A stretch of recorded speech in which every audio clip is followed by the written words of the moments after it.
Hi, my name is Garrett. So you decided that you wanted to get your first Betta and you were wondering what exactly goes into that? How do I give them the best care? Well, in today's video, I'm going to be going over the things that you'll need, like your tank, your food, and also some precautions that you might want to take as well. So I would like to preface this by saying that if you have a plan in place and, things that you want to do, that can make the process much more enjoyable. So I'm going to just lay out kind of like a guidelines that you would like to follow in order to make the process more enjoyable. So I'd like to start with saying that bettas are probably the easiest beginner fish that you could possibly keep. They can go in something as small as a 5-gallon. I have a 10-gallon here, and that's what's generally the minimum that's recommended, but anything larger than that is great.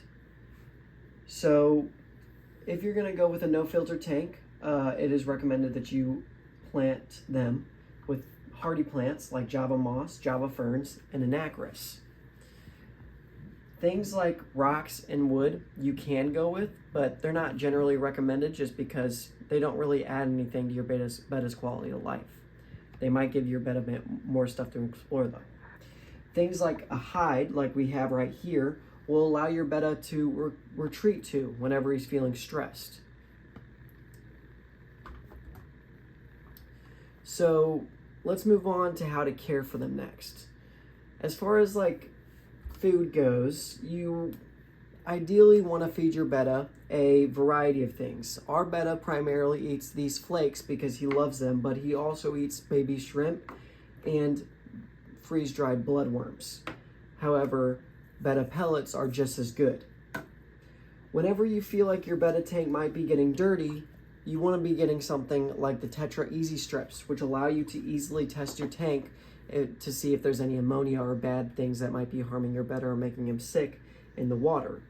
Next, you want to get a dechlorinator so that whenever you're changing his water, you're going to want to make sure that it doesn't have chlorine in it because it can definitely hurt your betta. So now that we've covered the general care that goes into having a betta, let's go over some general precautions that you should take before you're getting your betta and also while you're transitioning into that kind of thing. So first things first, if you're not going to have a plan to take, one thing you want to consider is having a filter. Some filters are too strong for betta, so you're going to want to go with something like a sponge filter because they can't have too strong a water current. But you're also going to want to have fake plants in order to enrich your betta.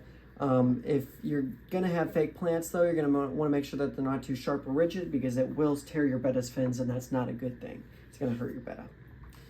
So next things next, only suitable tank mates for bettas as far as like a tank that's like a 10-gallon or smaller, they really are only shrimp and snails, and even then your betta might attack them. I attribute the tank to being so clean because of the fact that I have ram's horn snails, so take that into account. Another thing is whenever you're going to buy the betta, you would ideally like to have it not have cloudy eyes, and whenever there is movement around the betta, you want him to react to that. A lifeless betta is probably a sick betta, and a sick betta should only be left to the advanced pet keepers.